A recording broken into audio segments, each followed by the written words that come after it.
Hey,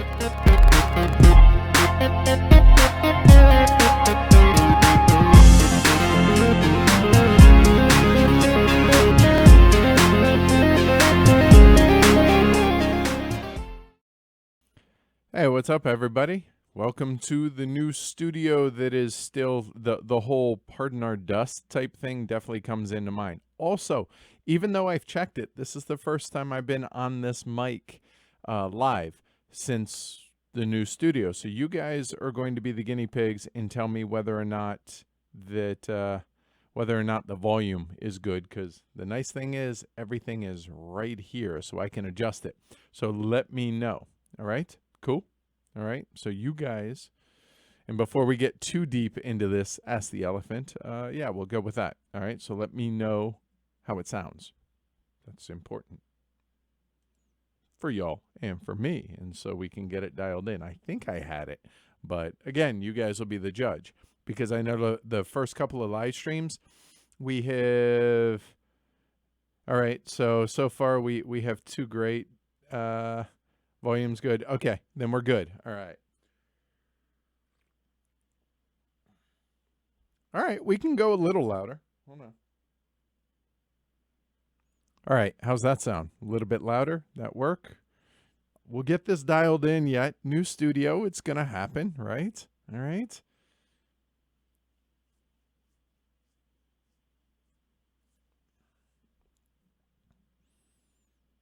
Oh, I didn't, Matthias. Thank you. All right, cool. We'll see whether or not I want to do that today, and whether I want to breach that subject or not. We'll see. All right.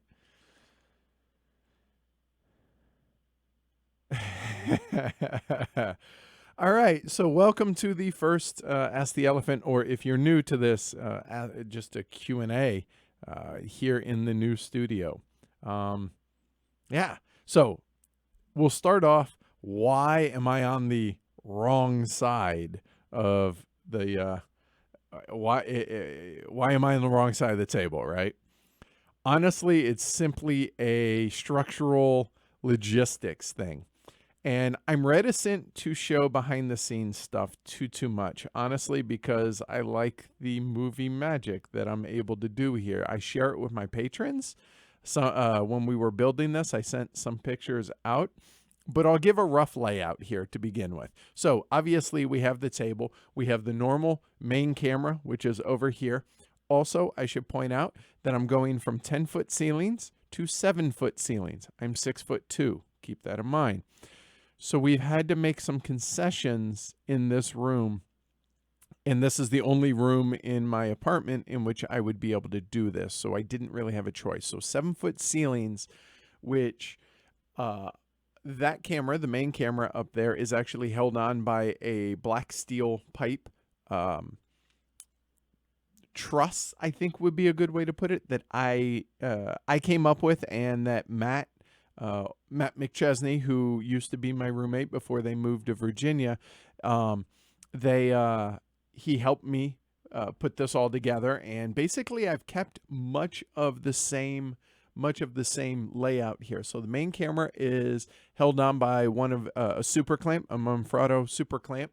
And then literally here, I am touching this camera, the Tableau camera. I've hit my head on this more times than I can count so far. This is the Tableau cam, which is also held on by an arm over here.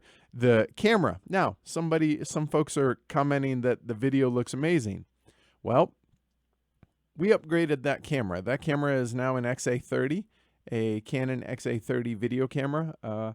That's the best camera that I have. That's actually also the same main camera that I have up here.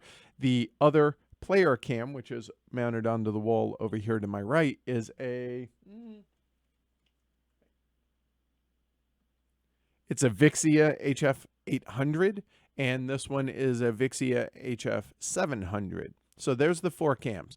On that wall that is off screen, you guys can't see it, I have a 4x4 Expedit against that wall that's kind of holding all our, well, right now it's a disaster. It's holding a bunch of tools and a whole bunch of other stuff, but it's going to eventually be holding like the glass containers and, you know, just the odds and ends that you need for game day and for live streaming stuff. So that's what's over there. Obviously, we have the shelf, which is a work in progress right now. And I don't know if you guys, it's faint because it's glass and it's see-through, but you see the Golden Elephant Award. Today's the last time. Well, I guess I'll have it for a few more days, but Vital gets that here next week. So that is the 2017 Golden Elephant Award for Lisboa. That's over there. Then I have my mixing board right here. I have my audio interface right here. The computer that runs all of this right behind me, kind of in a corner. The blade for the Verizon Fios is sitting over here, and the alert light / the new patron light is sitting over to my right, which we still got to get up and running and working. So there's that. Obviously, my mic here. We have the Cloud Lifter, which helps boost this mic, the volume on this. Got that over there. And then the lighting. The lighting has been a massive stressor for me right now. But it's a work in progress. We got so right here, literally, I'm touching it right here, is one of the old lights. There's another one at the end of the table, and there's actually one on the floor behind me, and you can kind of see the shadows there, right? So that's behind me shining up because I haven't put up the wood paneling, as you can see on the back wall here, which I think is going to help with some of those shadows. We also have 4 new cool LED 100 lights up here, which some are bouncing off the ceiling. I've tried shoot-through umbrellas. I've tried reflectors. I've tried all kinds of stuff. And nothing is quite where I want it to be, because you can still, and you guys obviously can't see it, but if you've watched the first couple of live streams, you can see that there are still shadows on the table, which I hate, but I'm trying to work on that. So again, it's a work in progress. The TV, or the monitor, where I monitor the actual live stream as well as the chat and all of that, is actually sitting on a folding table right now, because the TV mounts for the wall mounts haven't come in for all the TVs here in the apartment. So this one is actually leaning up against the wall, or actually up against the window there. There's a window there that have drapes on it, which you guys have seen. There's a window over there, and that drape back there is hiding the door into this room. So there you go. That's kind of the gist of the layout so far of the new studio. So there's that. But the biggest upgrade so far, really, other than the lighting, is that camera that you guys are watching me on. And hopefully the old one would kind of whoop, whoop, as far as focus goes. Don't have that problem anymore. So, or at least shouldn't. So you guys will let me know on that. So let's see. Let's go to the beginning. Jason asks, is Edward doing a vid of Barrage? Haven't been asked to, nor do I have a copy yet or anything. And it's one of the games that's going to be that I'm looking forward to checking out at Essen. So maybe. So there's that. And Ulrich says, Kickstarter helps pay the bills, I guess, as long as they don't go out of scope. Can't say I mind. And yeah, that's very true for those that are unfamiliar. I try and limit the number of sponsored playthroughs that we do here on the show, just because I don't want to become a Kickstarter preview channel, I think is a good way to put it. Obviously, there are going to be some, and almost all. There are a couple of exceptions, last night being one of those exceptions. Most of them, if they're going to be used as a Kickstarter marketing tool, which essentially is what it is, because even though whenever we live stream a Kickstarter game, we don't do the roundtable discussion because we're trying to stay informational, i.e., here's how you play the game and here's the game being played. And obviously you guys can see that we're having fun. I mean, come on. We could have fun playing Uno or anything else. Hell, we played Monopoly on a live stream and had a blast. So there's that. But we try and keep those informational. So because those are used for marketing, obviously, to help the Kickstarter, bring attention to it, and so on and so forth, I expect those to be paid because they're making money off of that. So that makes sense. But that said, I also have to be true both to me as the host and owner of Heavy Cardboard, but also to you, the viewers, as well as to my patrons, because my patrons are the main source of income that I have. So I don't want it to be overwhelming in the number of Kickstarter previews that we do, or playthroughs, I should say, not previews. And I know that's been a point of contention for some people recently, but honestly, the reason we did 2 Kickstarter videos right out the gate here at HCHQ Boston is simply because of timing of the way when the move was and hurrying to get the studio set up and running so that I could do these 3 live streams this week before leaving for Essen. I didn't want that to roll straight into Essen. So I wanted to get something, but I'd already made commitments to these. So I'm a big proponent of honoring those commitments. And I think that's important just in life in general. Plus, just it's good to be that way, but also from a business standpoint, if you say you're going to do it, do it. And so that's why the timing of it's just an unfortunate timing. So yeah, so I try and limit the Kickstarters to 2 to 3 a month. Try and go from there. All right. And Mark says, I don't mind some Kickstarter games here as long as they're relevant to the audience. And that's it. I get pitched or offered, might be a good way to put it, a lot of opportunities for Kickstarter games. And I turn down far more than I say yes to. If I say yes to it, I'm either, I have to be at least mostly interested in the game. There were like take Mezzo, for instance. I told them flat out no at first. And I mentioned this at the end of the playthrough that I said no to the folks at Colossal. And I was like, thanks, but I really don't think it's a good match. And then when I went to Grand Con in Grand Rapids last month, I think it was, and they had it there. They had a prototype, or the same prototype that we played on during the live stream. They had that there, and they were like, hey, you want to come try it? And I was like, yeah, sure, I'll give it a try. Ended up playing it, and I was like, wow, I really think this is a good game. I really enjoyed it. And I was like, okay, I am willing to do it now that I've tried it, because I think now I do believe that it'll be a good fit for the audience. And so that's how that came about. So there's a good example of that. Jason, do we need more games at all? Yes, no, I'd say. I think that's right. I think we need more good games. So yeah. All right.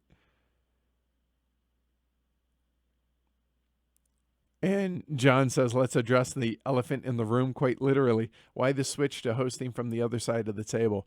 I really wanted to be at that end, but because that wall where the drape is, you see, is actually at like a 45-degree angle, we wouldn't be able to put that camera that you guys, the other one, it would be this camera, but it'd be on that wall.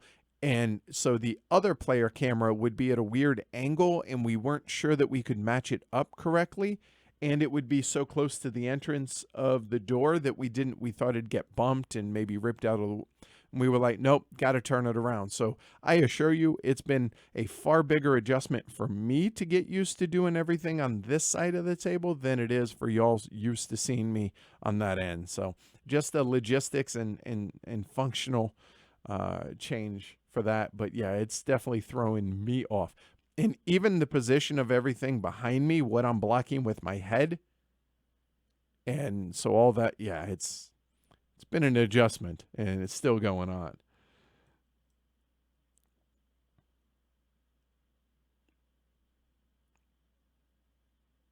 Everyone touching base on the mic issue. Yeah, 7-foot ceilings in this room. So for those that aren't familiar, and I wasn't until about a month before I moved here, a lot of the houses and buildings that exist here, at least in a part of Boston where I was looking here in Wakefield, are really old houses. And this one, I'm actually in a multi-family house, I guess. So there's 4 units in this. And this one, even though it's, 100 years old or so, it was completely updated by the landlord.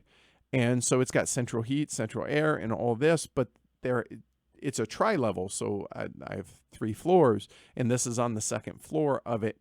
and some of the concessions are the ceiling's just lower. So yeah, it's getting all this to fit in 7-foot ceilings has been a challenge, and I had 2.5 days in which to do it. But so that's why, like, the wood paneling and everything behind me isn't done yet. So I apologize about that, y'all. That's right. Yeah, some of the folks that are here in chat, patrons, Mark P and Christopher Tavares, they helped unload the truck and help move in. So thanks, fellas.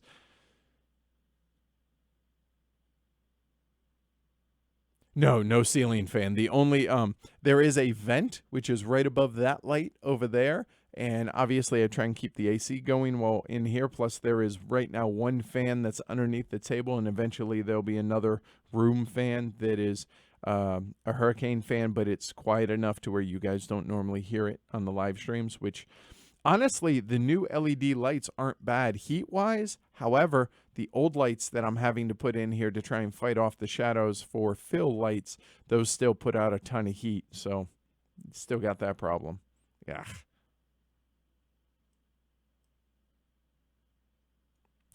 TJ says, just looked up the XA30. My wallet's heart skipped a beat. Yep. 2 of them.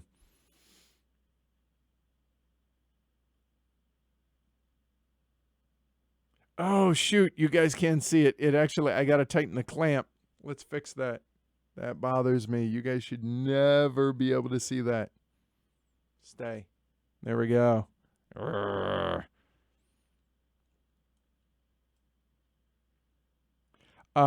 Jason, do you have plans to do a barrage stream while on Kickstarter? Nope, absolutely not. I'll be honest. I heard about it from my patrons. Yeah. So I heard about it from them. They never reached out or anything like that. And so no, there's no way. It's currently on Kickstarter, and there's no chance that I could do it. Plus, I have the Essen trip, which coming up later this week, and I'm going to be gone for the next 10 days. So no, that's not going to happen. If they wanted to work with me as far as doing something ahead of the release, it would possibly be possible. I'd have to dig into the game itself more. Like I said, it's one of the games that's on my anticipation list, but yeah, no, that's not going to happen during the Kickstarter. Sorry, guys. And no, the razors and beard trimmer hasn't been unpacked yet. The whole house, I shouldn't say that. The second and third floors are a disaster still. As far as the third floor is the bedroom. The end, it's like a loft up there, and no, just it's not there. A lot of boxes, and the entire closet, which is it arguably could have been a second bedroom, is entirely, it's a custom finished closet thingy that is going to be board game storage, and there's just boxes upon boxes upon boxes in there, and those haven't even been touched. But I am getting a haircut later on today ahead of the trip to Essen. So there's that.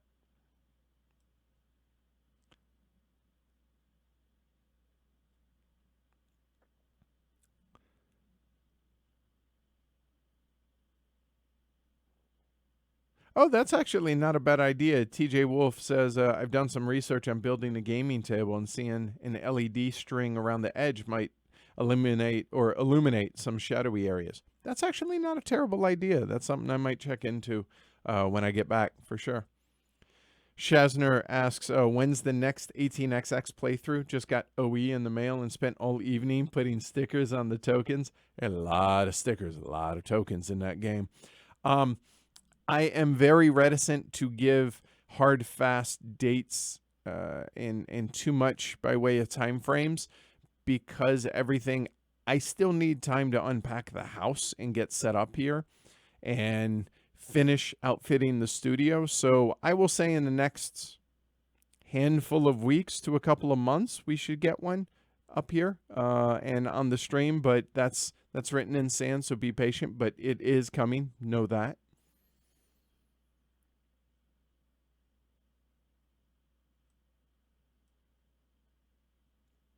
Eric asks, when should we expect the pipeline playthrough? That is going to be early on in the Kickstarter. It's either going to be on launch day or sometime in that first week. I already have a copy of it, haven't touched it yet, but that is going to be a sponsored playthrough. And I talked about this in Slack with the patrons a little bit, that there are 2 sponsored playthroughs coming up in early November that for Kickstarters, but they absolutely fall within the wheelhouse of Heavy Cardboard. That is Pipeline from designer Ryan Courtney, and Tool did the artwork and published by Capstone Games. And then the other is City of the Big Shoulders, which drops the same day as far as the Kickstarters go live, from Raymond Chandler III and his Parallel Games or Parallax Games or Parallel Games, I think, his company. They're going to be launching that on Kickstarter. That also is going to be in the first week of the Kickstarter. So those are going to be 2 really big live streams, in my opinion. And let's face it, everybody who has been following me and or the show for any amount of time knows I'm a really big fan of both of those games.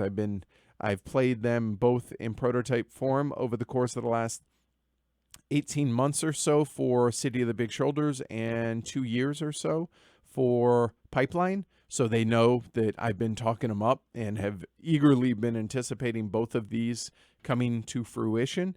So yeah, I'm actually going to host roundtable discussions on both those, even though they are sponsored playthroughs, just because of the fact that, this just in, I really like the games, and that's not news because I've been involved in that during the process.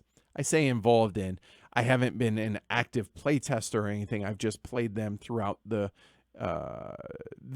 during their lifespan as they've gone towards being published. So that makes sense. And I feel like that's a pretty clear delineation on that. So long story long, Pipeline and City of the Big Shoulders both come in the first week of the Kickstarter for each of those, which I think the Kickstarter is November 6th for both of those, I think is the date. It's either the 6th or the 8th. Let me look at the calendar just real briefly. Yeah, I think it's the 6th on both of those. All right.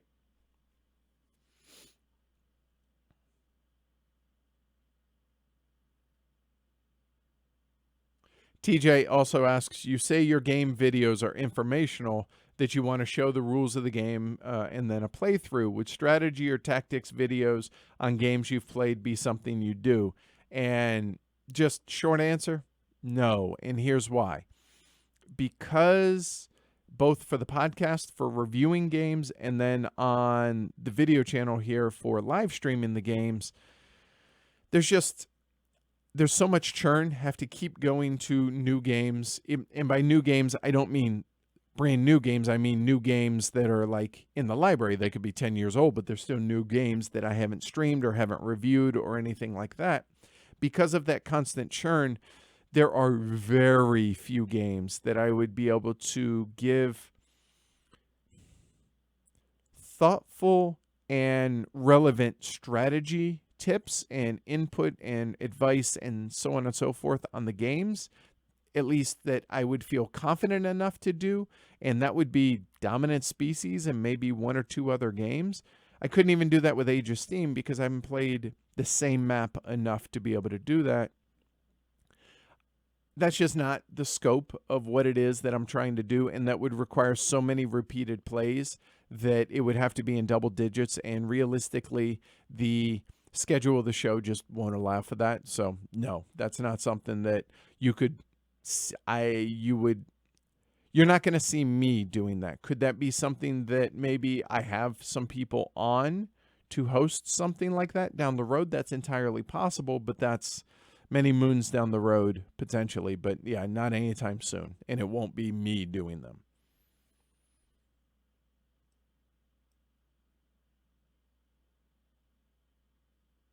I like the HC University though. That's pretty good. Richard asks, is there an Essen meetup planned? Yep, there has been for the last 2 years. It's going to be same bat time, same bat channel, same bat location. I guess that'd be channel, wouldn't it? Anyway, Friday night at Essen, which I believe that's the 26th. It is. So Friday, October 26th at 7 p.m., 1900 for y'all across the pond at Fitzpatrick's. We're going to be, you walk into Fitzpatrick's, go to the right, the room back there. Seats about roughly, I don't know, 100, 120 folks, thereabouts. And I would suggest getting there early if you want to get a seat. This is the biggest meetup of the year. A whole lot of listeners, viewers, publishers, designers, a whole bunch of folks come. And that's where I also give away the Golden Elephant Award, because usually the designers tend to be European. And so that's where that's happened. So yeah, come there to just hang out and get to hang out with me, get to hang out. Jess will be there. And like I said, it's kind of a who's who of just listeners and viewers, but also industry folk. And it's one of the absolute highlights of my year, of my life each year, legitimately. So 7 p.m. Friday, I would definitely recommend getting there as early as possible, because it will get cramped in there and there's only so many seats. All right, cool. All right.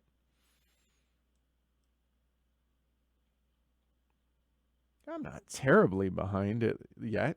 Oh, also, I have my couch getting delivered today, so this ends either at 1:30 or when they show up. Okay, so just heads up on that.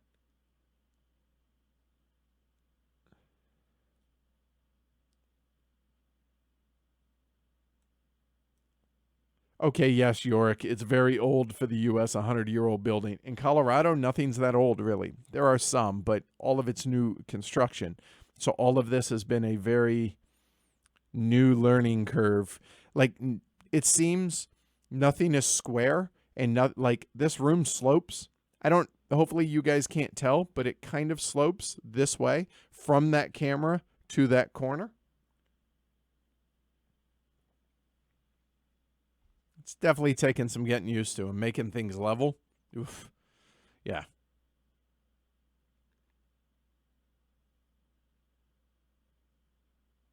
And Chad asks if it's horsehair plaster. I don't know, but it's dry. I don't know, but yeah, it was. Let's just say I have a very understanding landlord, and he didn't take a security deposit. So there's that.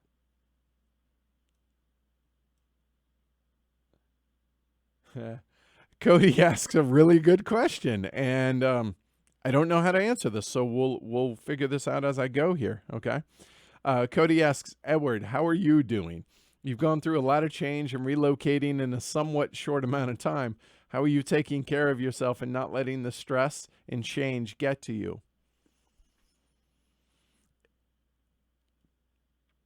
It's been a crazy year, hasn't it? Publicly, all the changes have taken place since the end of May. So what are we? May to June to July to August to September to October. So less than 5 months I've been dealing with Amanda and I publicly separating. Then the fact that it was the a who's who, or it was a topic du jour of who and what and if I would, or in who I was dating. Then that Amanda informed me that she was leaving the show, and then that we were selling not that she informed me, but that we went through the selling of the house, which is still going on. That's still on track for the beginning of November. So that's a huge stress relief, but it'll be even bigger once it actually closes. But the inspection went well and all that. Then Amanda and I going through our divorce, and that everything's been very amicable, and she and I still text. She's down in Florida right now, and then moving my entire life out east. And then, yeah, I've been pretty open the whole process here, the whole kit and caboodle here. So I might as well address this, because locally a few folks have asked about this, and there was one person that asked about it right ahead of the move, and I purposely ignored the question. And that is, what's up with Asher? So believe it or not, and I don't know if this makes me a good person, terrible person, or whatever, but yeah, that was arguably the hardest thing that I've gone throughout this entire process. So Asher, for those that don't know, is my 13-year-old greyhound, and had him since he was 5. Amanda and I adopted him from the CGA, the Colorado Greyhound Adoption, and in Denver, obviously. And yeah, when we decided that we were both going to move on with our lives and everything, we both I had to come to Boston to find a place to live, and found a whole bunch of places. And the first place that I had it was one floor. It was on the first floor of the whole 9 yards. And that was all cool and great. And they decided to rent it to somebody else. Then I found this place, and to be honest with you, this place is kind of perfect for right now. However, as I mentioned earlier, it's 3 floors, and Asher is getting at 13. That's a heck of a run for a greyhound, first and foremost. And his back hips are starting to get weak and give out on occasion. And he doesn't do so well even with the 2 or 3 steps to get out to the garage back in Colorado. And he just stopped going downstairs to the basement there because it was just too hard for him. Whew. So trying to do this without crying. So I made the really hard decision, but what I felt was the right decision for him to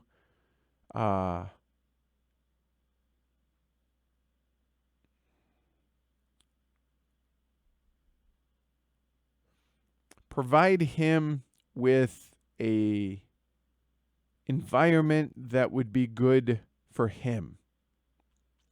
And yeah, so there was somebody that lived in the town of Bethune, which is kind of a ranch community, farm community, about roughly an hour northwest of where I lived in the Reunion area, Commerce City area of Denver. Who they live in a ranch. It's a older husband and wife. They have 2 greyhounds, and they live on acreage, so he has plenty of room to go out and explore. And it's a ranch, so there's no stairs. And I had taken him over there, and he fit in great. He got along great with the other greyhounds. He seemed to really enjoy it there. They have a dog door that's built for a greyhound, which is really skinny and really, really tall. And in less than an hour, he'd figured out how to navigate that. And his hips weren't giving him too much a problem. And yeah, so I made the tough, but what I felt was the right decision to allow a caretaker to take care of him for the rest of his days. And Sue, who is the lady who was gracious enough that she and I had a relationship enough to where she was willing to do this. She's kept me in the loop with how he's doing, and she asked me whether or not I wanted to know that, and whether or not I wanted to know when he crosses the bridge, which the Rainbow Bridge, for anybody that has pets, is familiar with that, i.e. when he passes, if I wanted to know these things. And I had to stop and think about it for a minute because I didn't know if it would make it worse or better. And I got to be honest, it's made it easier because I know he's doing well and he's happy. So while it kills me, it was the right thing to do for him, and that's what matters, I guess. Not I guess, but it was hard. Second time in my adult life I cried.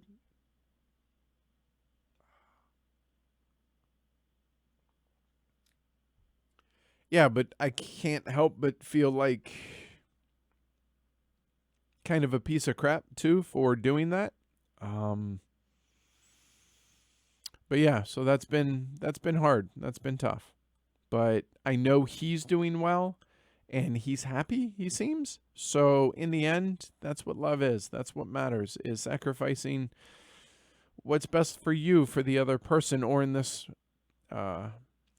case, another creature. And yeah, so that was pretty hard. That sucked. But whew, all right. So anyway, there is something that on a positive note, and I'm gonna try Gonna try and keep it together for this part too. So when I was at LyriaCon back in March, at the beginning of March. Hold on one second. Let me see if that's awesome. I was able to play a prototype version of the upcoming Uwe Rosenberg game from Frosted Games and Matthias Naj of Reykholt. Okay. And Reykholt, the upcoming, like I said, Uwe Rosenberg game. And this was pretty amazing. So a couple of months ago, 2-3 months ago, thereabouts, Matthias Naj, who is the publisher, the person behind Frosted Games, sent me a picture and asked me if this was okay. And it was a drawing. Oh.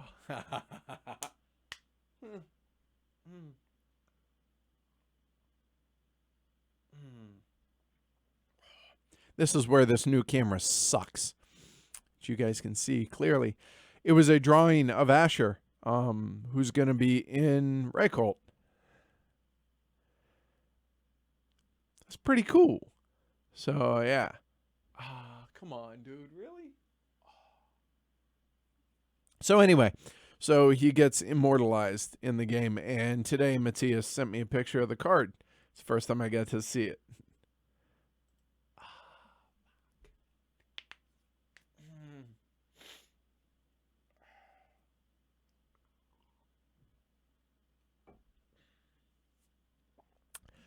So, yeah. That's pretty cool. So, looking forward to seeing that in the game. All right, enough of that. All right, moving on. So, I guess that didn't really answer your question, Cody. How am I doing? I'm holding up.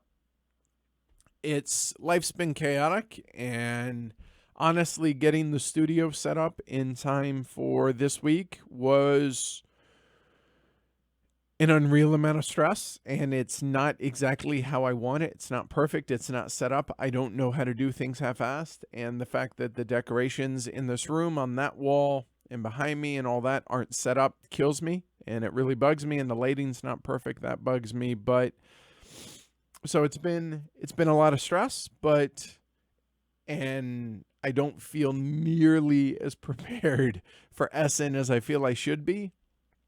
So I'm super stressed about that. And then there is concern from some of my patrons and listeners and viewers about the direction of the show, which they're entitled to feel the way they feel. And I feel like the direction of the show has been really strong over the course of the last couple months. But that stress weighs on me as well. And so, yeah, there's a ton of stress. So how am I taking care of myself? I've made the decision to do things on my schedule, and that's going to upset some people. And I have come to grips with that, and I'm okay with that.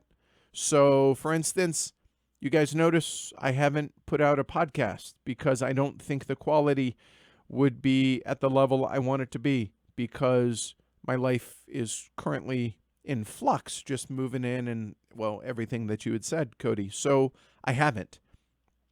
And this is going to go up on the podcast here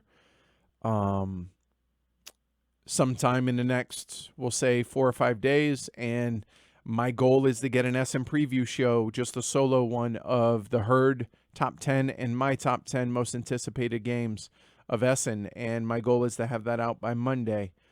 But if it doesn't happen, it doesn't happen. And when I get back from Essen, I'm not going to kill myself hurrying up to cut corners on the studio and everything else to make sure that everything is ready for live streams again and getting it to the level of what I want. So that, and I have to unpack the house. I would like to live somewhere comfortable and have a place that isn't cluttered, because I don't know how you guys are, but when there's stacks of boxes everywhere, it is unsettling, and I would like to get out from under that. So that's what I'm doing. Yeah, that's the best thing I can do, and it was nice. I've cooked a couple of meals since I've been here. That's been pretty cool. That's been pretty relaxing.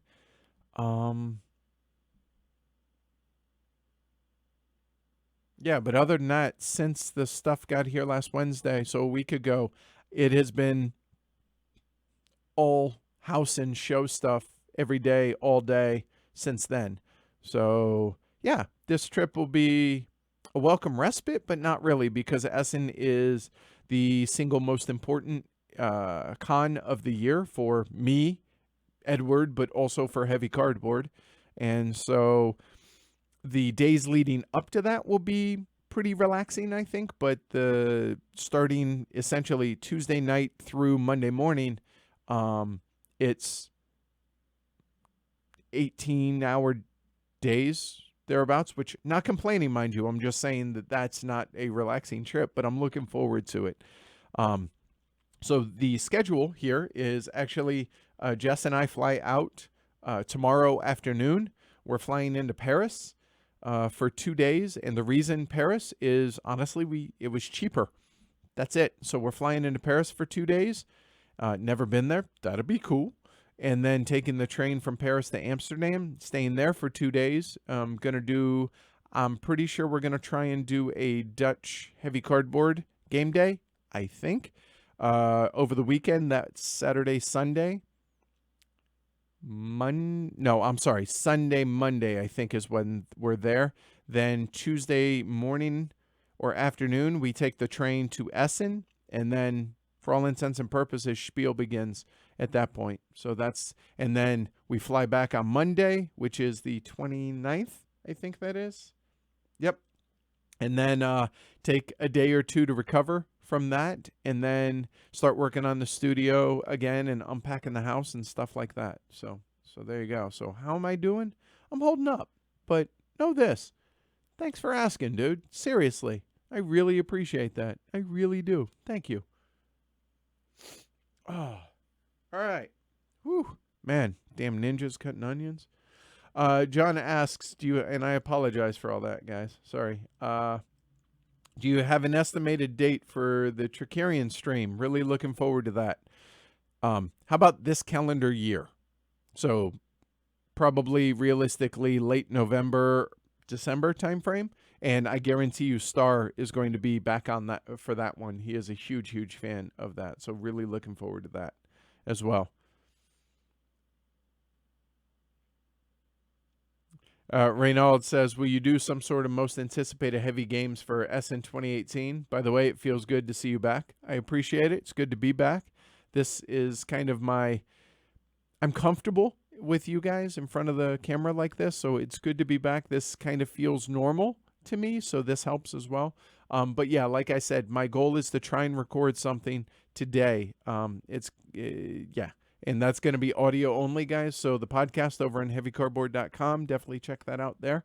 Would recommend doing that. Seth asks, how is Amanda? She's doing well from everything that she's told me and from what I've seen on social media. She's working remotely for the same company down there in Homestead. So work seems to be going well for her. And everything I've heard, she's doing really well. So yeah, so cool.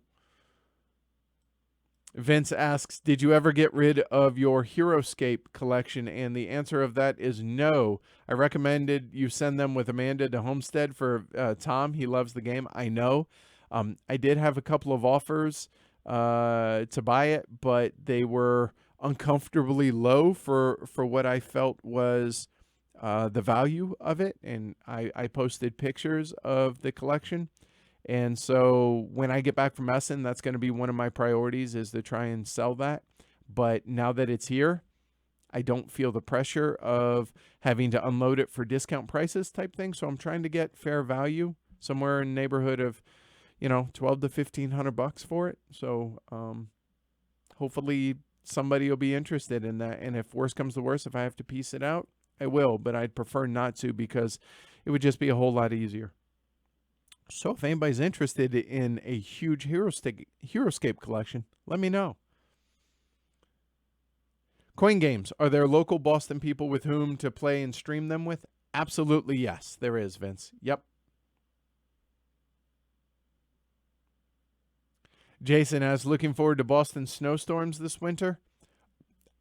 I'll be honest, everyone's making a huge deal about the weather and the cold here in Boston. Y'all do realize I lived in Denver, right?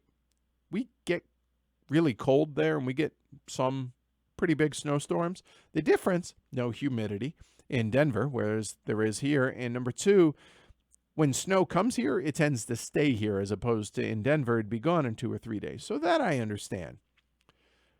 So am I ready for him? Mostly. The one thing that I legitimately am worried, concerned, will roll with the punches type thing is on heavy snow days, whether or not if there's anything planned live stream wise, if people can make it here. So I think I'm going to keep a couple of solo and 2-player games in my back pocket for live streams to be able to call audibles like, hey, all right, today's game is supposed to be this 4 or 5-player game. Now it's going to be it's going to be Nemo's War or something like that because, sorry, people couldn't make it to the house to be able to stream. So just be flexible. I'm going to have to be, so I ask that you guys be. So I'm ready for everything but that, I think. Steph asked, do you have a HeavyCon update at this point? I know it's early, but invites last year came at the end of the year. No HeavyCon update other than, yes, the plan is to do it here in the Boston area.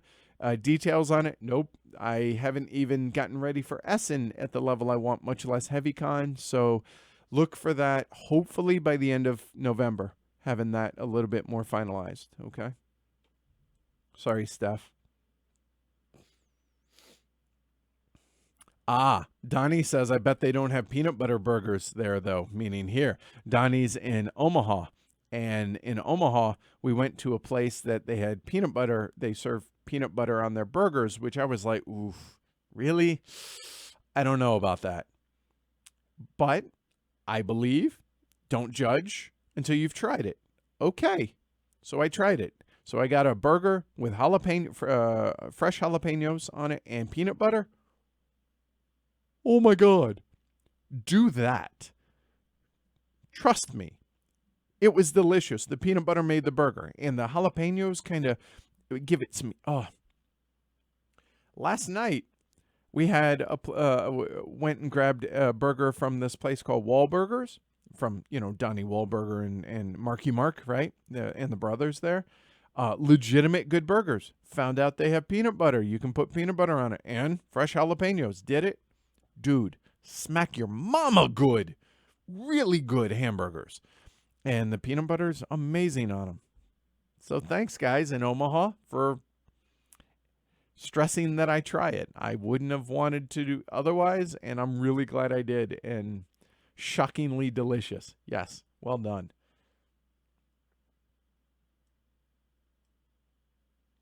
And yes, Mira, the meetup, I'm absolutely sure it's on Friday. I called Fitzpatrick's this morning to confirm. Yes, Friday, 7 p.m.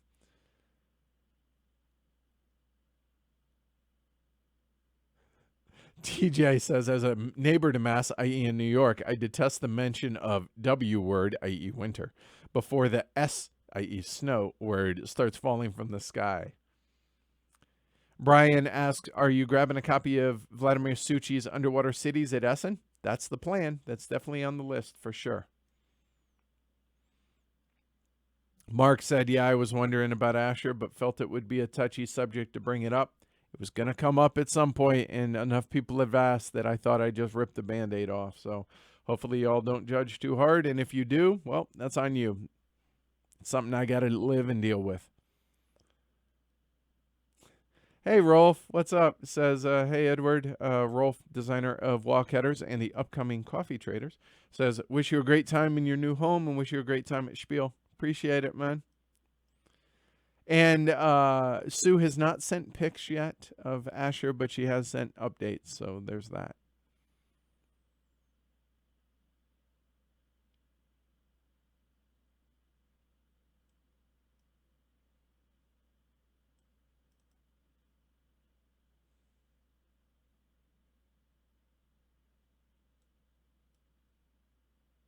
Getting to all the Asher comments now.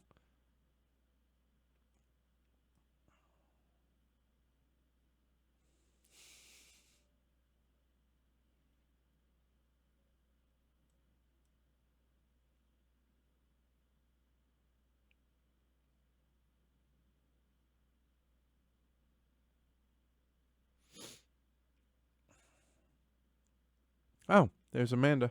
Hey, Amanda.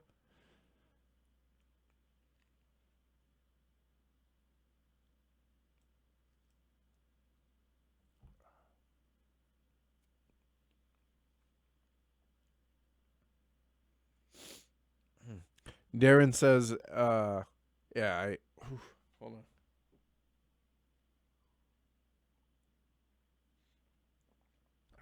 I apologize to everybody listening to the podcast. Afterwards, I'm not going to read all the Asher comments. I appreciate the support. I won't make it through otherwise, so thanks.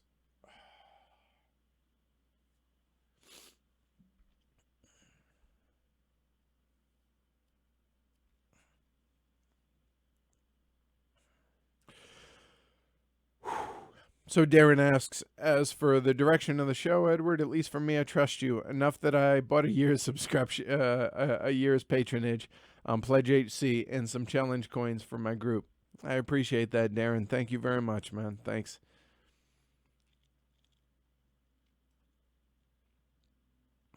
Shazner says, just wanted to say thanks to y'all's initial playthroughs of various train games.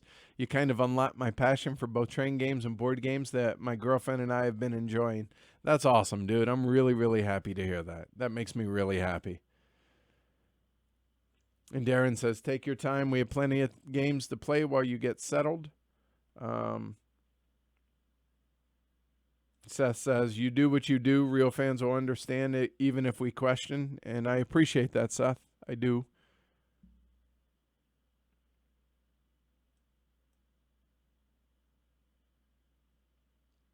Yorick says, remember to use the time in Essen to be with friends and hopefully not stress too much and recharge. Some of that is true. I definitely will be using time in Essen to be with friends for sure. And by friends, I mean all of y'all that are out there and that listen to the show and that watch the show. I consider y'all friends, even when friends, even folks that give critical feedback. That's healthy. That's good. That's what friends should be. Friends aren't sycophants. And so I appreciate that back and forth, that dialogue that we have, whether it be it patrons or just from people just who leave comments or send emails or DMs or any of those things. Know that I read them all, even if I'm a little slow on responding to all of them, and I take that feedback to heart. So I appreciate it, and know that I consider y'all friends. And it's not just, oh, hey, I want to go hang out with Ian O'Toole or Vital, or no. They're just friends. They're normal people too. So all of y'all, please, if you see me there, I may be walking quickly, but join me. Let's talk. Let's hang out. Let's have a hug. Let's shake hands. Let's have a picture. Let's share a meal. Let's do some of that stuff. Absolutely. And of course, the meetup, 7 p.m. Friday at Fitzpatrick's. Come to that. I want that. I think that's, like I said, that's one of the absolute highlights of my entire life. So do that. So yeah, I will definitely, but to not stress, it's Essen, so I'm going to. There's no way around that. But yeah, the rest of it though, I can agree to. So hopefully that's enough. On that note, actually, I wanted to give an update on where I'm going to be at Essen. So the kind folks at ADC Blackfire are going to be hosting me again this year. I have a meeting room there as well, i.e. game storage room. So that's going to be helpful. I'm in Hall 2, D128. And that's ADC Blackfire's booth. It's a pretty big booth. And I'm going to be there as much as I can. My goal is to be there from, I'm going to say, probably 10 to noon each day, local time. So 10 in the morning till noon each day, and try to be there the last hour of the day as well. I'm going to have as many t-shirts as I can bring with me until they sell out. I'm also going to have challenge coins, going to have pins, as many Lisboa promos as I still have. What else? I'll have some stickers and maybe a couple of hats, but the hats are going to be really limited. Again, it's a space issue for bringing it across the pond. So you can either purchase them from the booth when I'm there. Again, that's the ADC Blackfire booth, Hall 2, D128, Delta 128. All right. Or if, at the meetup, I'll have all that stuff. But again, the meetup will have been at the end of day 2, so limited quantities. So I would recommend doing it as early as possible, but understand that I'm bringing as much as I can with me. Okay. Cool. All right. So Amanda says, I wanted to check out my friend's new setup. Well, what do you think? I'm curious.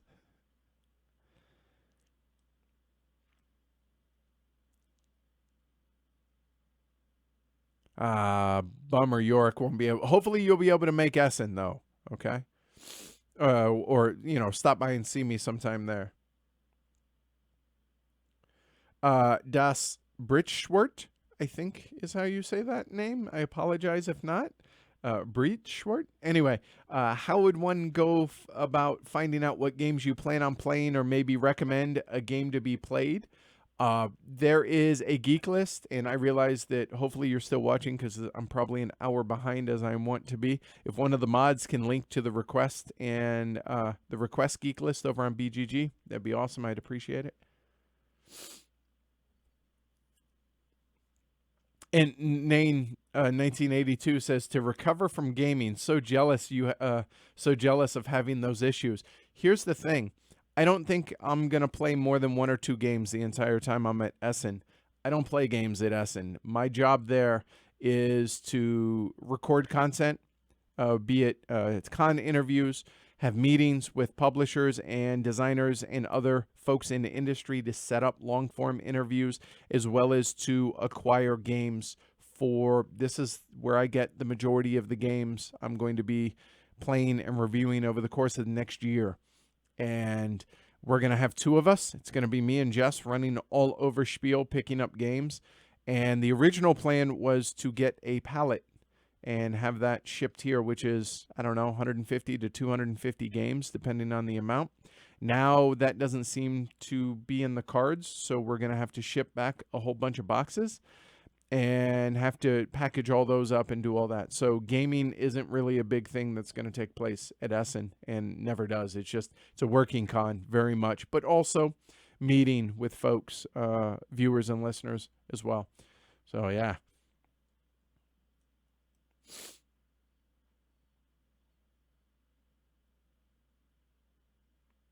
How about a reef encounter? Is that on the docket sooner than later? Jason, I hope to. Definitely would love to get that played on the stream. Yes. So hopefully soon. How was Reykholt? I really liked it. It's a small Uwe Rosenberg, so it's not like Agricola as far as really big, in-depth, long. This is more Glass Roadish, I think, is as far as weight, as well as footprint, as well as all of those things. It's a smaller game. It's kind of a race game in a sense, but I'll be honest, it's my favorite Uwe Rosenberg game, at least the prototype that I played of it with no artwork and the whole 9 yards. It was my favorite Uwe Rosenberg game since 2013. So I liked it, and that was before I knew that Asher was going to be in the game. So yeah, I liked it.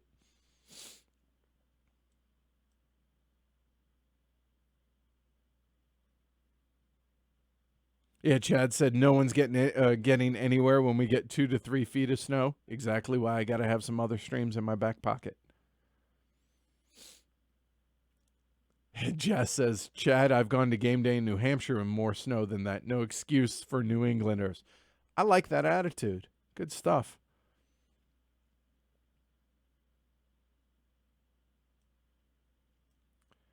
Now you guys are just making stuff up. Peanut butter, jalapenos, and fish sauce. Actually, that's all kind of like a Thai flavor concoction. So maybe, maybe that could work. So there's that. Maybe. Hey, the rabbi's in Rome. Hey, Rabbi, how you doing? Hope you're having a good time.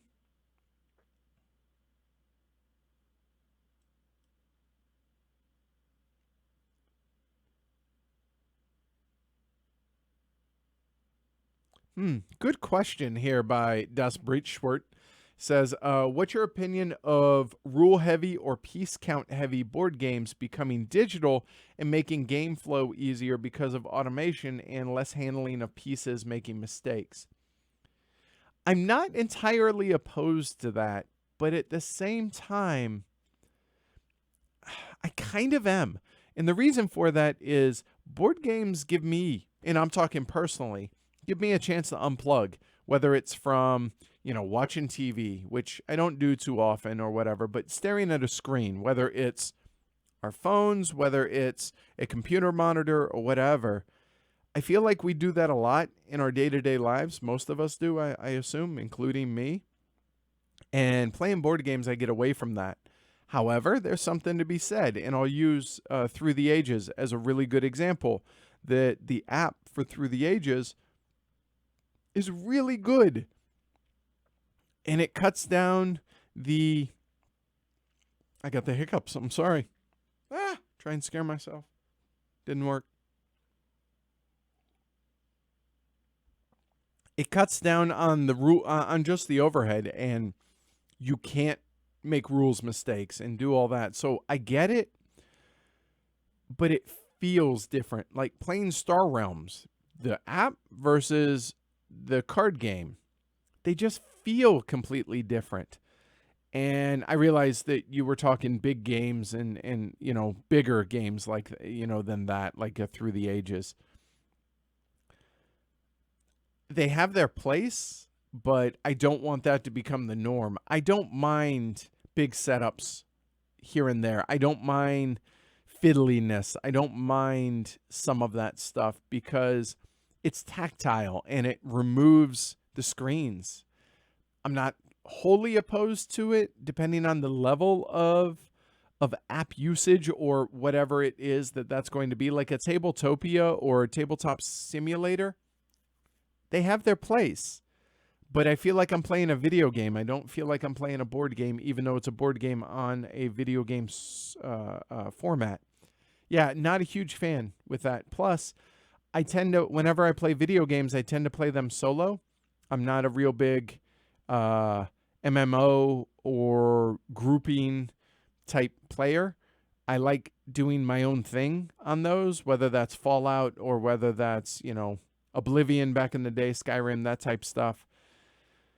Whereas board games is more of a community thing, more of a social thing, and so I like doing that with other people. So yeah, I'm kind of mixed on it. But overall, if you put a gun to my head, I'd say no. I'm not a huge fan of it, but I think they have their place.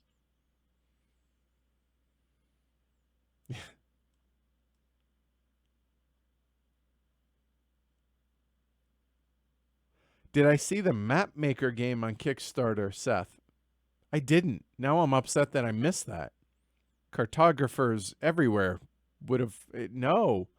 Now I'm really upset. Thanks, Seth. Thanks for crushing my day and bringing... No, seriously, though, I missed it. Had a lot going on. Tell me the name of it so I can tell everybody listening. I would like to investigate that. That sounds just map making. That sounds interesting to me. And Nigel, I answered this earlier. Will Barrage be on your playthrough list? If I can get a copy at Essen, sure. But I heard about it last week for the first time. So there's not going to be a playthrough of it during the Kickstarter. Maybe down the road if I can acquire a copy.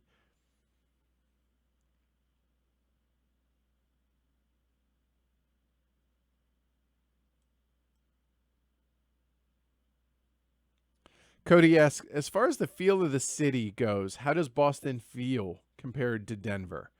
The traffic is way worse depending on the time of day. The drivers are a lot more aggressive here. But the city itself feels a little bit more vibrant, I think. Now, I haven't done a ton of exploring yet, but the places that I've gone, it just feels more big city-ish, kind of. And the streets are laid out horribly. There's one intersection that I went through, I think it's in Cambridge, that, like, you have like 8 different directions you could go, and trying to use GPS for that is just a nightmare. Wait, do I take the first, second, third? No, the fourth turn. 1, 2, 3, 4. Yeah, horrible. So I'm getting used to that. I gave up excellent Mexican food in Denver, but I did gain amazing Chinese food in Chinatown, and hopefully maybe going there tonight for dinner before saying bye to Boston again for 10 days on the trip. I'm looking forward to that. But the city definitely has a big feel. And something else that I want to address that locals, I think, will be happy to hear about this. I've been here, what, a week and a half? Not even a week and a half. I've been here a week and a few days or whatever. Maybe a week and a half, whatever. And there's a thing, and I apologize, this is mostly safe for work here, but people called massholes, Massachusetts, right? You can infer that. I'll be honest, I have not met anybody that hasn't been super pleasant and super kind, both in the city proper, as well as here in the Wakefield area and the surrounding towns around here. Everyone's been awesome so far, legitimately. I will say that some people come across as more gruff, I think is a good way to put it, like a lot more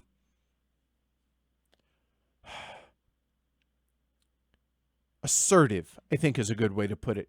And that can be a little disarming. And so I think that gives the impression to some people that people aren't as kind. I haven't found that at all. As long as you understand that it's just the way people are here, and it's not a part of their personality. It's just how they are, but they're actually very kind and very giving and very thoughtful. It's been awesome. The people here have been amazing. So that's been a very, very pleasant surprise. That's been great. Another thing that is funny, and I kid Jess about this, that everyone here talks funny. And she's like, no, you're the one that talks funny. So it is. I'm the one who has the accent. Whereas every time I hear it, whenever I go out wherever, running errands or going to Home Depot or whatever, and I hear the accent, and it kind of, just for the second, it kind of catches me off guard. And I'm like, wow, that's a strong I live here now. Wait, I'm here. I'm in Boston area anyways. And it still takes some getting used to, but yeah, everyone has been really awesome so far. So the city has been pretty cool, and it's cool that everything is so close. Go to New Hampshire. It's 30 minutes away. Christopher, when he came up for the live stream last night, he lives in Rhode Island. Drove an hour to be here. Go to Salem. Yes, that's Salem. You know, witch trials, Salem. 20, 30 minutes away. Everything's so close and everything's so compact. Like even New York City's only a couple hours away, maybe 3 hours or something like that, maybe 4 at most, but even so, right? I mean, it's just, I could go 3 states and travel 45 minutes. It's definitely taken some getting used to, and I'm very much not used to it here yet, but I'm adapting well. So yeah, I'm finding it pleasant. Are there going to be those type of people? Of course. Every place has that. I don't care how nice the city. I love Copenhagen. Everyone there was kind. Does that mean there aren't, less than pleasant people there? Of course not. But yeah, so far it's been a really good experience.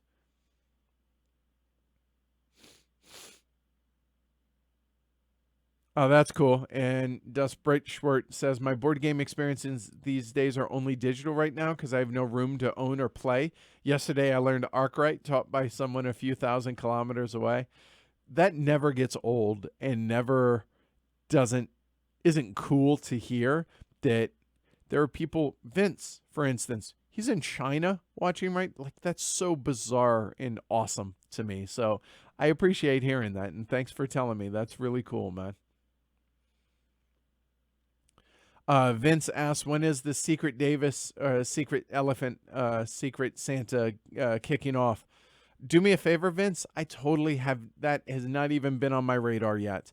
I think that was ahead of BGGCon last year, so I'm going to have somebody run that. I don't know if Skippin still wants to do that or not, but do me a favor, Vince. ping me a couple days after I get back from Essen and remind me, and I will try and make sure that happens. Okay. Take care, Seth. Even though I know you've been gone for an hour. Oh, okay. Seth says the name of the game was Map Maker about gerrymandering. Awesome, dude. No, I missed that. I would love to learn more about it. PC says saying the streets in Boston are horribly laid out is an understatement. Yep. Yeah, that it's the way it is, right? And I'm the new guy. I'm the FNG. I got to get used to it. So it's not. Yeah, it's just gonna take some getting used to. So. And John's right here. He says that while visiting Boston, I was told the streets are literally paved ancient cow trails. So thank your local bovine street planners for the layout. Yep, that's exactly what I've been told as well. Yeah, it's crazy. And Jess says Boston proper, the 7th Street intersection with no lights or stop signs by Mass General. There's a reason it's near a hospital. Edward drove through it like a champ. That may have been testing him. Thanks for that.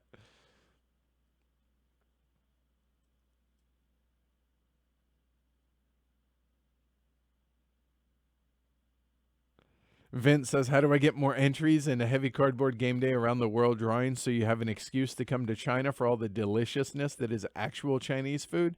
The true answer, legitimate answer to that, Vince, is get more people in China to become patrons at the $5 and up level, and then more people would be drawn.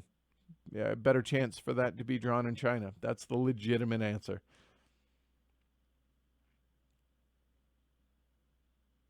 The next drawing for the Heavy Cardboard Game Day around the world, because there is going to be a second one. The first one is going to be in Kentucky, which we drew, I want to say, a month and a half ago, thereabouts. The second one will be ahead of BGG-Con in November, ahead of Thanksgiving as well. So, again, Vince, your task with reminding me of that as well when I get back. Please help me out with that. Or one of the mods can make note of that in the calendar and help me out, please.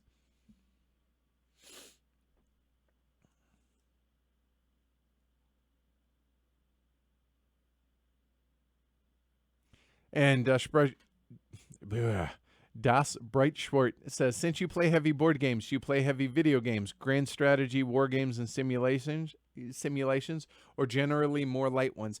I tend to like RPGs, either third person or first person. Old school stuff like the original Fallout or the entire Fallout Tactics, one of my all-time favorite games. Another one, Final Fantasy Tactics, one of my all-time favorite games. I like character building. I like exploring in games. I do like the Total War series as well, even though I'm terrible at it. I've never played Europa Universalis, but I would love to at some point. So yeah, I like light and bigger games, but tend to like the more involved games, whether it's D&D type games or RPG just in general. Those tend to be my go-tos, though. Christopher Tavares says, New Englanders are just always in a rush. Life moves faster here. People can be short. And that's true.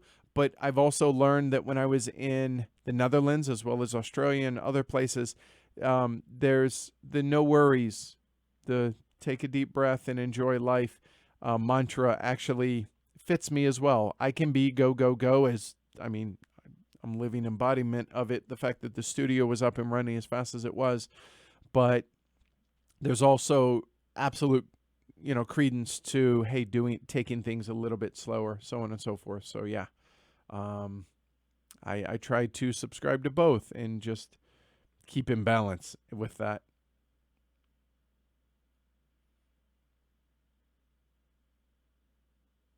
Dutch Yoda asked, has Essen fever cultivated within the herd yet? I think so, but a little muted this year, and I think that's partially me to blame because I haven't made a big deal about it yet either, just because I haven't been able to, and that's going to start today and tomorrow, essentially, is what I'm doing to focus on. So if not, then I apologize to everybody, but I'm stoked for it. I'm really looking forward to it. I'm excited.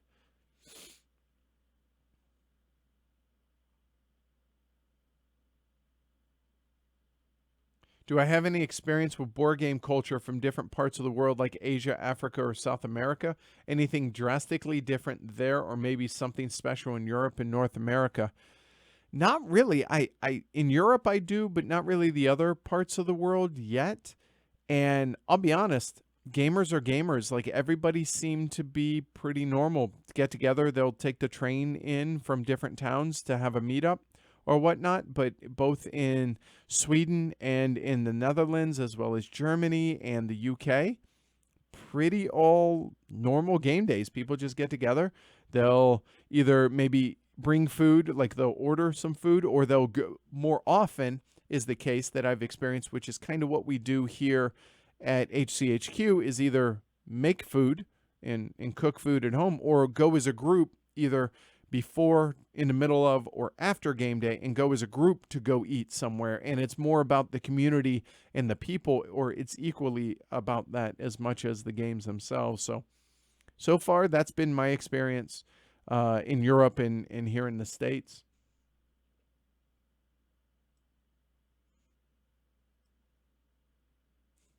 Vince says, "Oh no, I have so many tasks now. I should stop asking questions. Sorry about that." Renaud, any info about the ketchup expansion for Food Chain, or maybe you do but should keep it secret? I have a little bit of information, but I haven't been given permission to talk about it yet, so unfortunately not. There's an email that I still have to really dig into from Jeroen that I haven't gotten to. Sorry, Jeroen, if you're watching, I apologize. I'll see you next week. See you at the meetup. Sorry about that, but no, looking forward to checking it out. I'm sure it's a play on words as well. Ketchup mechanic.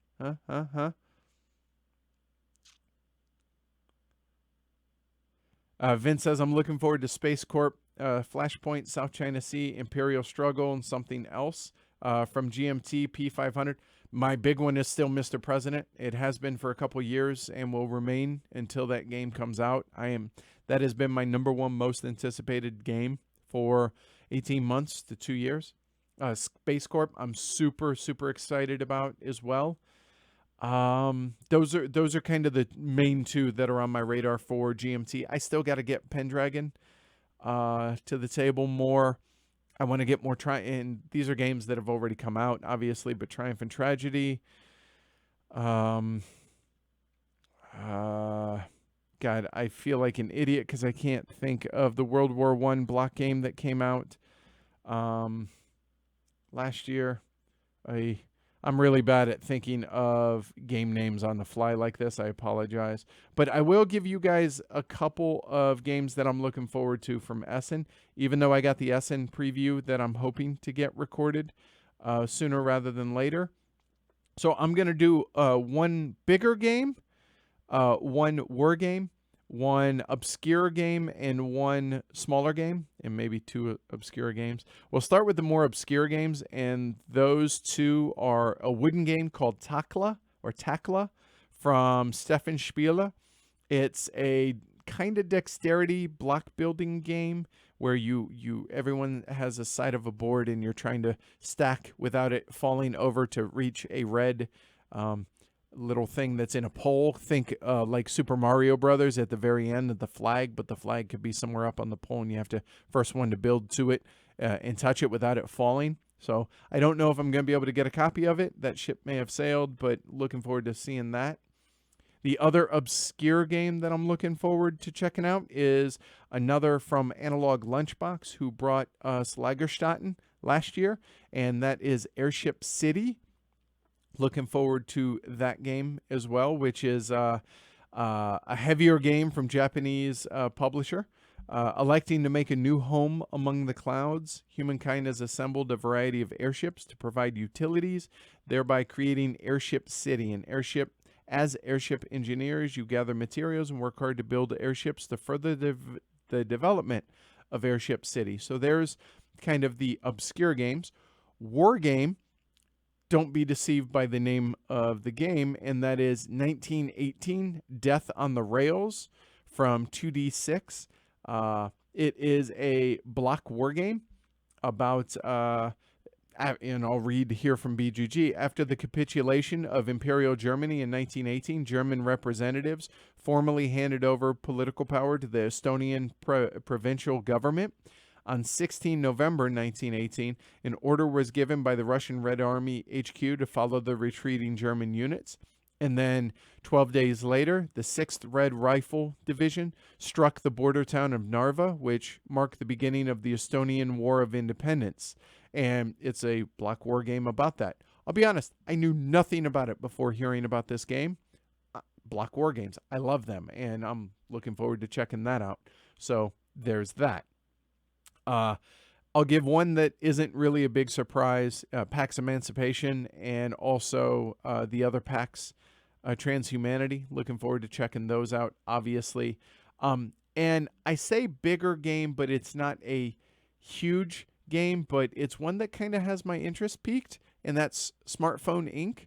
Looking forward to finding that out from Cosmodrome Games.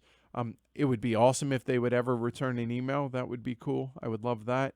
I'm also curious about Underwater Cities. So these aren't like super obscure. I get that. And I still have quite a bit of research to do before I record anything tonight. So there are definitely going to be others. And obviously, there are games that are coming out that I have been fortunate enough to either already have copies of or have played a lot, so they don't feel new to me in a sense. One of which, Reykholt, right? Although, dude, I can't wait to see my dog's card. That is, seriously, Matthias, that is one of the coolest things anyone's ever done. So thank you for that. Teotihuacan, I butchered it, I know, from NSKN. That is going to be a massive, massive hit for them. That, I'm not listing that because I've had a copy since before Gen Con, right?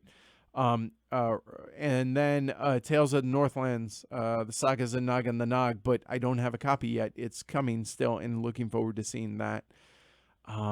The Estates is another one. So all those kind of have gotten a pass from me. I'll mention them in the preview show just because of the fact that just because I've seen them doesn't mean y'all have, etc., etc. So I don't want that to be thought of that I take that for granted, etc., etc. So that gives a couple of smaller, bigger, and obscure in a war game. So hopefully that that helps with that. Okay.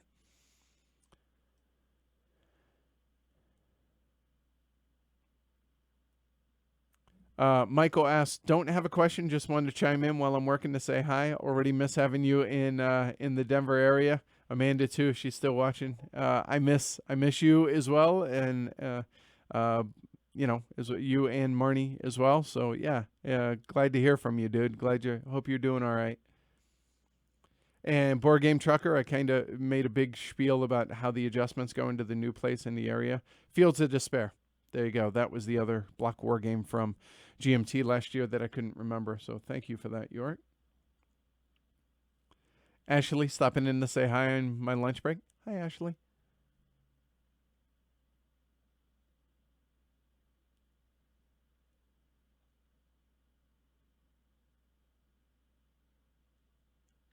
Reynald, should we consider Great Western Trail a heavy game now with all the new expansion brings?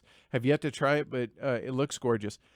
I don't know yet. I don't have it. I haven't gotten a copy. I haven't really dug into it yet, so I can't really speak to that, but maybe. So I'm curious to get a copy of it, of the expansion, and check it out.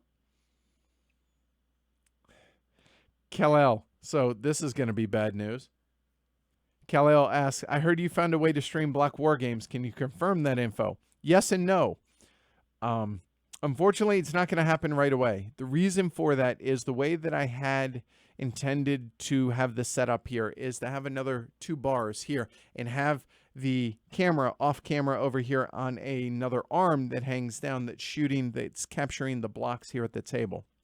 The reason I don't think I'm going to be able to do it the way I envision is due to the low ceilings here, and having stuff out of camera shot I don't think is going to be doable. So there's the bad news. The good news is I do have a alternative option, but I can't do it right now. And what that is getting a PTZ camera. Now, I'm pretty big on not having any of the equipment be in camera shot. In any camera, you should never see lights, you should never see tripods, arms, cameras, none of that. So that's a really big deal for me. And there might be an exception to that rule coming up, and that is because if I'm able to get 1, 2, and or 3 PTZ cameras in the nearish future, there's going to be a PTZ camera hung up on the shelf behind me, either up above, sitting on the shelf up here and pointing down, or mounted underneath and far enough back behind it to where you guys can't see it there and shooting in, and then having me being off center from center to where, hey, welcome to Heavy Cardboard, that whole deal, looking into the camera here, but then having the PTZ camera being able to be zoomed in on different parts of the board over my shoulder off to the side. So that is the alternative option I have for that, and that's something that I want to do. The downside to that, and I hope people take this for what it is and isn't a money grab or a plea for this. That is not what this is. This is just simple economics that I need to be able to afford to be able to buy those cameras. Those cameras are in the neighborhood, depending on the quality of the camera, call it $1,500 to $4,000 each. And I want one for behind me for the Block War games. Ideally, I would be able to get another. This one is the prerequisite to be able to do the Block War games as I see it. The second one, in a perfect world, would be up above to where I could use that to zoom in on bigger boards, stuff like High Frontier. And I talked about this during the one of the previous live streams in Denver, that this is kind of what I'm envisioning, and having the regular camera up there as well as a PTZ camera for zooming into specific spots on the main board or player tableaus or whatever have you. And then a third camera being on that wall for my opponent in a Block War game, doing the exact same thing that this one would be. So that is the next step for tech upgrades that I'm planning on doing, and that's the plan. So long story long, yes and no, do I have the capability to do that? Okay, so hopefully that explains that, Kal-El. And yeah, unfortunately, with the low ceilings in here, it's just physical limitations of the room. So I apologize about that.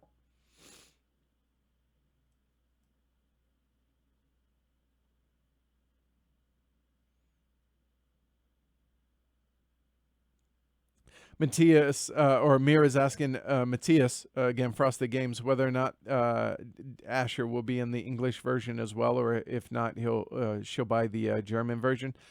I hope so. And actually, let me look, if you'll give me just a moment.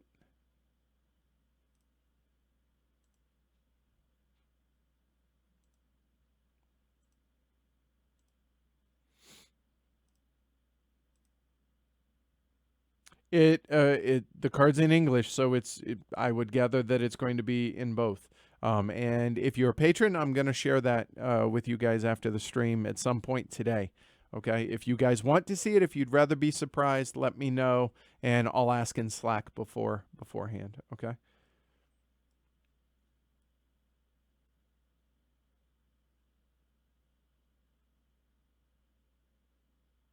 Oh, Yorick, it's not an Asher promo. It's just in every copy of the game. It's just the card in the game. I think. Matthias can correct me if I'm wrong, but I think it's just in the game. Adam asks, do you ever play anything solo? You probably don't have the time, but can you think of any to recommend? Hopefully one that doesn't take up a ton of table real estate. Absolutely. I've done a couple on the streams. I've done the Hunters. I did Blight Chronicles from Board and Dice. The Hunters is from GMT. Going to be doing more Nemo's War, stuff like that. And all of those that I mentioned don't take up a ton of table space, so I would definitely check into all those. And if the Hunters specifically you don't want to play as a U-boat captain, there's the Doolittle raids, they're Enemy Coast Ahead, and there's one other where you play the U.S. side of things. And there are a ton of others that I'm not thinking of, but I think those three would be good starting points with small footprints. And Harry says, "Do you have any thoughts on Wendake?" I talked to the publisher about this at Gen Con. There was a miscommunication about that. I'm going to be getting a copy at Essen along with the expansion, so I'll be able to experience it then. I didn't up to this point, so I don't. I've heard that it's pretty solid though, but that's hearsay.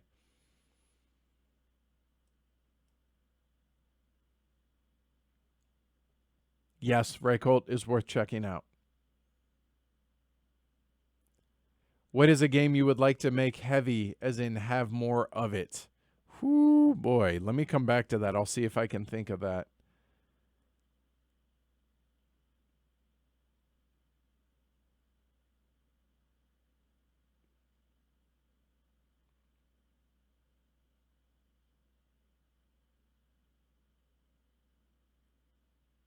Do you have an estimate of the games you'd be bringing back from Essen as far as quantity, 1982, or which games? Which games? I'll be honest. I a lot of times I will have already emailed publishers and asked for review copies or stuff like that. I haven't been able to do that um, based on because of everything that's been going on. So it's going to be a whole lot of me going up and being like, "Hi," and giving them my business card and being like, "Hi, I'm Edward from Heavy Cardboard. I run this YouTube channel and podcast and that type thing." So no, I don't know. I have some that are pretty no brainers. The folks at Four Dados reached out to me with a couple of their prototypes, and I'm more often than not, I shouldn't have too much of a problem to be able to do that. And honestly, boy, this is going to sound really pretentious, and I'm hoping it doesn't come across that way, but I'm going to get mostly review copies of these games. So that means I get them for free. It's going to cost me anywhere between $700 and $1,000 to ship these games home. So I'm paying for it in that regard. So there's that. But I don't know. Last year, I brought back 3 huge boxes. My estimate is I'm going to bring anywhere between 80 and 200 games home. That's the goal, kind of, because this is the main haul that I get for the games that you guys are going to be seeing and hearing on the podcast and on the YouTube channel here. So yeah.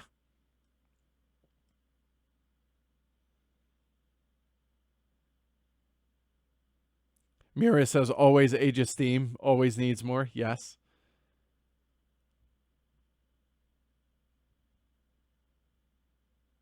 Have I gotten any good pizza in Boston? What Asian places would you highly recommend? So, good pizza in Boston. I've had decent, okay. I haven't had great pizza in Boston yet. No, I have not. I'm a huge New York style pizza guy, to where, just give me just cheese pizza or Neapolitan or whatever, you fold it up in half, grease drips off of it, and it's just thin, not thin, but like just haven't found great pizza yet, but I haven't had a whole lot of it because, to be honest with you, pizza's okay. It's not super important in my life. I have it if it's there. There are a couple places in Chinatown that I would highly recommend, and I cannot think of the names. I apologize, Cody, but I'll tell you what, I'll mention them both on Slack as well as on Twitter. If you hit me up on either of those, I will try and look up the names of both of those. Or if Jess is still in chat, she'll be able to tell you the names of the 2 main places that we've tried. But there are 100, and maybe that's an underestimation of how many there are in Chinatown alone. That everything, and I realize it's Chinatown, but there are also ramen places there, and yeah, super stoked to try. There's hot pot places that haven't tried yet. Yeah, super stoked. Board Game Trucker, any luck getting help with shipping the pallet back? Nope. And unfortunately, I touched base with one company that I had talked to at Gen Con, but they just got back to me essentially yesterday, and that's too late, I'm hearing. So I don't know if I'm going to be able to, which means I'm going to be shipping a whole bunch of boxes back, which sucks a lot and is a disaster for doing it. But you do what you got to do. It worked for last year. It's just adds to the stress level. So it is what it is.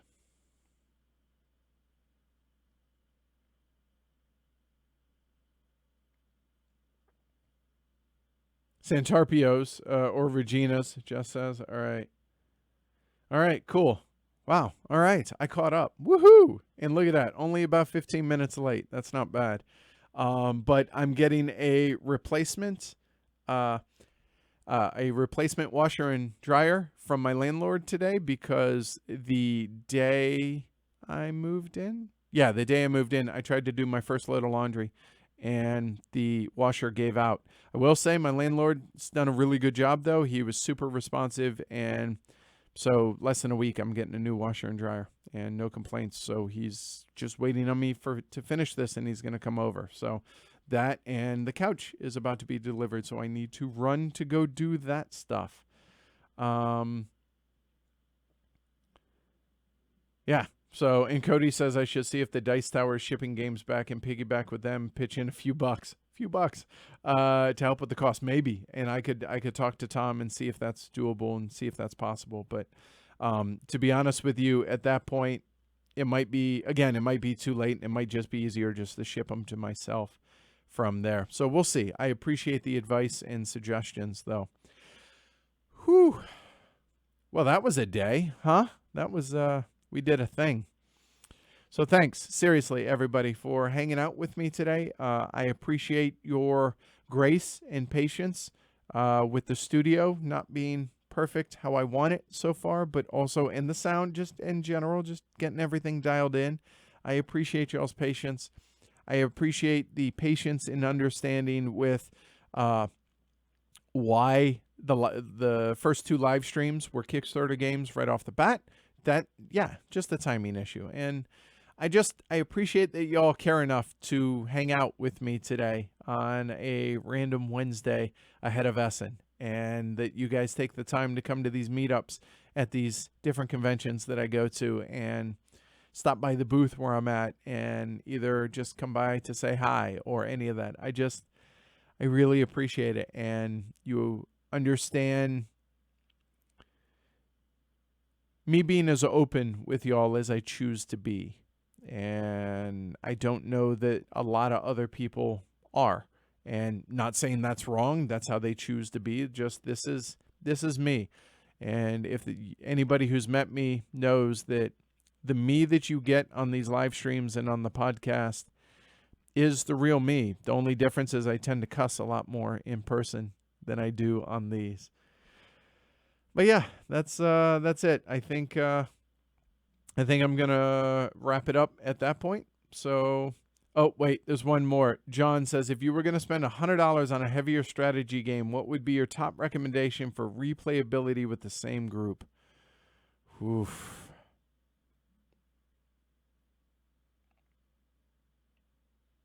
All right, it's midweight, and it's a bit of a cop-out, but it covers both new and replayability, and I'm not saying it's the end-all, be-all, but I am saying the MSRP on this game would allow you to buy a second game, and that would be, I would recommend Teotihuacan. Pre-order is or was at least $35, and then that would leave you $65 for another game. So I would recommend that for a start. I know it's a bit of a cop-out, but it's true. So there's that. Really looking forward to seeing everybody at Essen, y'all. Quick reminder that the meetup is Friday in Essen at Fitzpatrick's. Friday, 7 p.m. Get there as early as you can to guarantee yourself a seat. It's, buy your own beer, drinks, and food, but come and hang out with me and a whole bunch of other awesome people. I really love that. So I'm excited to see and meet some of y'all out there, and also that I am going to be hosted by the folks at the ADC Blackfire booth. And again, that is booth 2 Delta 128. And I will try and be there from 10 a.m. to noon each day. A little bit of flexibility on those, but 10 to noon each day. And I'll try and be there at the end of each day as well. And buy swag there and at the meetup. Okay, cool. Awesome. Thanks everybody for joining, for hanging out.